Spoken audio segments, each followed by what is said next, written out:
Assalamualaikum warahmatullahi wabarakatuh. Waalaikumsalam, selamat sore Pak. Ya, baiklah kita lanjutkan kembali pertemuan kita kali ini tentang PSAP nomor 3 ya, tentang laporan arus kas yang merupakan suatu kewajiban gitu ya, disampaikan oleh pemerintah daerah yang namanya laporan arus kas. Jadi laporan arus kas itu berupa ya penyajian aktivitas operasi, investasi, pendanaan dan transitoris. Nah, jadi bedanya dengan sektor privat ya, bahwasanya di standar akuntansi pemerintahan ini ada 4 aktivitas ya, sedangkan sektor privat cuma 3 saja, yaitu aktivitas operasi, investasi dan pendanaan di sini. Ya, bagaimana apa namanya tujuan penyajian laporan arus kas ya? Penyajian laporan arus kas ini apa ya, menyajikan informasi historis mengenai perubahan kas dan setara kas suatu entitas pelaporan dengan mengklasifikasikan arus kas berdasarkan aktivitas operasi, investasi, pendanaan transitoris selama satu periode, gitu ya. Manfaatnya apa, gitu ya? Nah, manfaatnya ya untuk apa, gitu ya? Untuk melihat ya masa yang akan datang, terutama arus kas ya, sehingga taksiran arus kas bisa diprediksi, gitu ya. Laporan arus kas menjadi alat pertanggungjawaban ya, alat masuk dan alat keluar selama masa periode, gitu ya. Nah, kemudian juga ada istilah-istilah yang harus kita pahami ya. Arus kas itu udah tahu kita ya, arus kas masuk dan arus kas keluar ya, dan setara kas pada bendahara umum negara ya, atau juga bendahara umum daerah gitu ya. Artinya arus kas itu pada level bendahara ya. Dan aktivitasnya meliputi aktivitas operasi, aktivitas investasi, aktivitas pendanaan dan juga aktivitas anggaran ya. Definisinya ini. Kalau aktivitas operasi berasal dari kegiatan operasi, ya. Kalau aktivitas investasi berasal dari dari untuk perolehan dan pelepasan aset, ya. Kalau aktivitas pendanaan berasal dari aktivitas yang perlu dibayar atau pengeluaran kas yang akan diterima kembali mengakibatkan perubahan dalam jumlah dan komposisi utang dan piutang. Aktivitas transitoris adalah aktivitas penerimaan dan pengeluaran yang tidak termasuk dalam aktivitas operasi, investasi, dan pendanaan. Ya. Jadi kas dan setara kas itu di mana tersaji, gitu ya, di neraca. Ya. Nah, jadi kas setara kas itu yang disaji di neraca itulah yang mau dijabarkan, namanya laporan arus kas. Ya. Ada di mana itu arus kas itu? Di pemerintah pusat, ya, di pemerintah daerah, di masing-masing kementerian ya. Itu di paragraf keberapa? Paragraf ke-12 ya. Lalu penyajian arus kas ya. Kalau dia aktivitas operasi apa saja?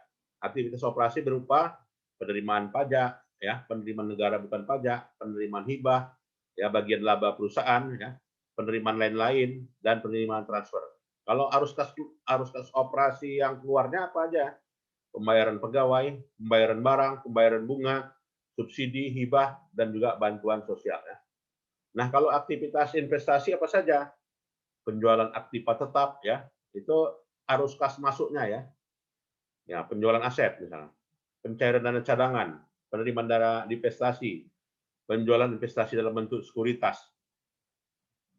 Kemudian yang dalam aktivitas pendanaan apa saja? Dalam aktivitas pendanaan, utang luar negeri, ya, utang obligasi, penerimaan kembali pinjaman pemerintah daerah, penerimaan kembali pinjaman pada perusahaan negara. Arus kas keluarnya apa saja? Pokok utang luar negeri, pokok utang obligasi, kas yang dipinjamkan kepada pemerintah daerah, kas untuk dipinjamkan pada negara. Ya. Nah, sedangkan aktivitas transitoris apa saja? Nah, aktivitas transitoris inilah yang dikatakan dengan aktivitas penerimaan dan pengeluaran kas tidak termasuk dalam aktivitas operasi, investasi, dan pendanaan. Jadi meliputi apa itu?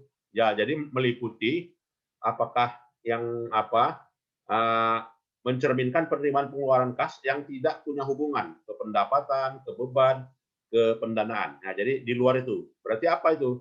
Ya, misalkan transaksi perhitungan dari pihak ketiga. Nah, itu masuk dia aktivitas transitoris. Pemberian kembali uang persediaan dari bendahara pengeluaran. Ya. serta dapat kiriman uang. Ya, itu masuk aktivitas transitoris, gitu ya. Udah paham lah ya? Disajikan dua metode ya, metode langsung dan metode tidak langsung. Nah, jadi tergantung metode mana. Biasanya metode tidak langsung dipakai ya. Kalau dia metode tidak langsung, metode ini surplus defisit disesuaikan dengan transaksi operasional non-kas, penangguhan, pengakuan, atau pembayaran yang lalu yang akan datang. Ya. Nah, pelaporan arus kas atas dasar arus kas di sini, ya arus kas, ya penerimaan dan pengeluaran untuk kepentingan penerima manfaat arus kas lebih mencerminkan aktivitas pihak lain ya daripada aktivitas pemerintah. Ya, arus kas mata uang asing. Nah, arus kas mata uang asing juga dibukukan ya dengan mata uang rupiah. Nah, itu ya. Saya kira nggak ada masalah ya di apa ya arus kas. Formatnya bagaimana? Nah, formatnya kita lihat ini. Nah, jadi tinggal sajikan aja ya. Ini aktivitas operasi terdiri dari arus kas masuk, arus kas keluar ya. Kalau ini di pemerintah pusat ya. Nah, arus kas masuknya ini gitu ya. Arus kas keluarnya ini. Ya, arus kas masuk untuk aktivitas investasi ini. Arus kas keluarnya ini. Pendanaan ini arus kas masuknya. Arus kas keluarnya ini. Nah, itu ya. Lalu arus kas transitorisnya gitu ya. Ini arus kas masuknya. Ada penerimaan pihak ketiga, ada kiriman uang masuk ya. Arus kas keluarnya pengeluaran untuk pihak ketiga atau kiriman uang keluar. Itu ya. Nggak ada masalah ya. Baik, ada yang perlu didiskusikan? Silakan. Untuk arus kas ini nggak ada apa ya? Saya kira nggak ada masalah ya.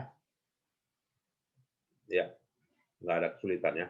Baiklah, karena saya pun ada juga jadwal lainnya, gitu ya. Mungkin dalam hal ini kita sampai di sini saja ya. Oke. Selamat sore. Ya, assalamualaikum warahmatullahi wabarakatuh. Waalaikumsalam, sore Pak. Ya. Absen kita dulu ya. Iya Pak.